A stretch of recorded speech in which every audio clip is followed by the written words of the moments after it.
ជំរាបសួរបងប្អូនក៏ដូចជាមិត្តអ្នកសិក្សាទាំងអស់បាទអញ្ចឹងថ្ងៃនេះយើងមកធ្វើវិធីគុណដែលជាវិធីគុណដែលមានតួទី1មានលេខ3ខ្ទង់និងតួទី2មានលេខ1ខ្ទង់ហើយជាប្រមាណវិធីគុណគ្មានត្រាទុកបាទស្អីទៅវិធីគុណបាទវិធីគុណគឺជាការបូកចំនួនបាទដដែលច្រើនដងបាទអញ្ចឹងយើងធ្វើដូចម្ដេចដើម្បីគុណលេខកុំឲ្យខុសឬក៏ច្រឡំខ្ទង់បាទអញ្ចឹងបងប្អូនត្រូវចេះបាទទី1ចេះមេលេខតែមេគុណហ្នឹងពីមេ1ដល់មេ9បាទត្រូវរៀនឲ្យចេះចាំស្ទាត់មាត់បាទទី2យើងត្រូវចេះគុណលេខបាទគុណលេខទៅតាមខ្ទង់បាទអញ្ចឹងគុណលេខវាមានគុណលេខត្រាទុកនិងគុណលេខគ្មានត្រាទុកមានការគុណ2ខ្ទង់1ខ្ទង់គុណ1ខ្ទង់1ខ្ទង់ឬក៏3ខ្ទង់និង1ខ្ទង់ឬក៏3ខ្ទង់និង2ខ្ទង់អញ្ចឹងទៅបាទឥឡូវយើងមកអនុវត្តលំហាត់បាទលំហាត់ដែលបានសរសេរនៅទីនេះគឺ212គុណនឹង3បាទដែលជាវិធីគុណគ្មានត្រាទុកឥឡូវយើងធ្វើប្រមាណវិធីវាដោយសរសេរជាជូរឆរបាទសរសេរជូរឆរដោយ212គុណនឹង3បាទ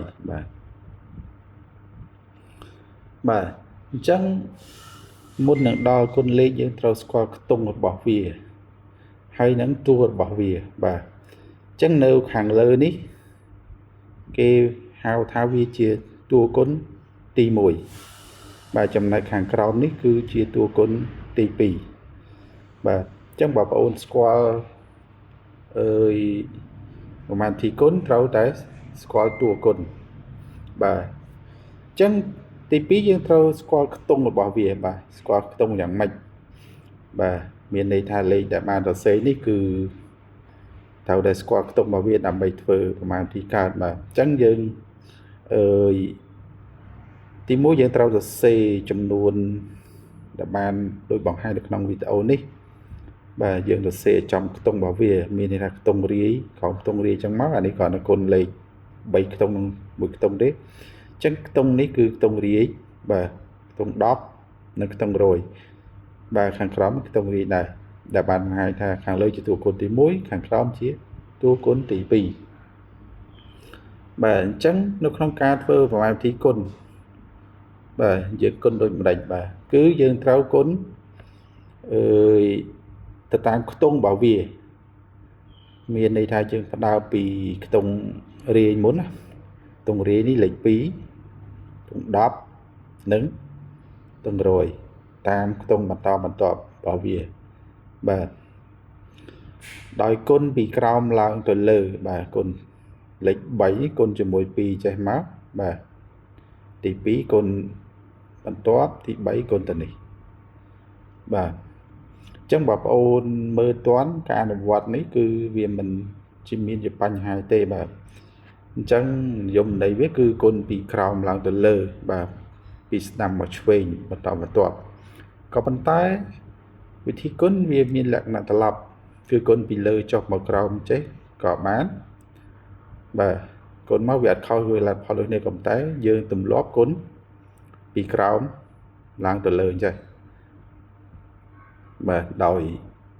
ចាប់ផ្ដើមពីខ្ទង់រាយមុនគេបាទអញ្ចឹង3គុណនឹង2បាទយើងត្រូវចេះមេលេខមេ3បាទអញ្ចឹងយើងសូមនោះ3 2ដងគឺ6អញ្ចឹងយើងសរសេរលេខ6នៅក្រោមខ្ទង់រាយបាទក្រោមខ្ទង់រាយបន្តមកយើងត្រូវគុណទៅខ្ទង់រាយនៅលេខ1ដែលជាខ្ទង់10អញ្ចឹង3 1ដង3បាទអញ្ចឹងយើងសរសេរមកលេខ3សេក្រោមខ្ទង់10នេះបាទ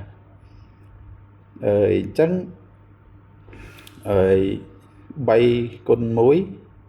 ឃើញ3អញ្ចឹងយើងសរសេរលេខ3បន្ទាប់មកយើងគុណ3ហ្នឹងទៅ2មានខ្ទង់100អញ្ចឹង3 2ដង6បាទអញ្ចឹងយើងសរសេរលេខ6ក្រោមខ្ទង់100បាទអញ្ ចឹងលទ្ធផលរបស់វាឃើញ636បាទ636លទ្ធផលវាបាទ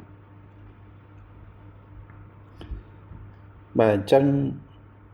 វិធីគុណរបៀបនេះទី1បងប្អូនត្រូវចេះសរសេរលេខហ្នឹងឲ្យចំខ្ទង់របស់វាបាទ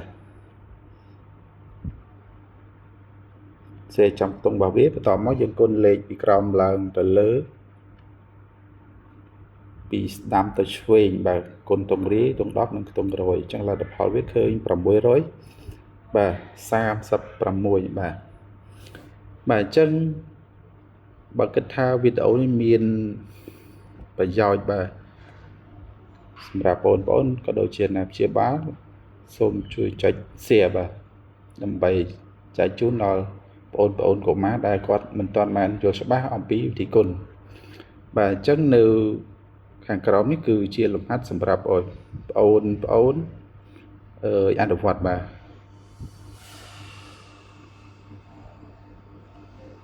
គុណ6ស្មើបាទសូមអរគុណទាំងអស់គ្នាដែលបានចូលទស្សនាវីដេអូនេះបាទសូមអរគុណ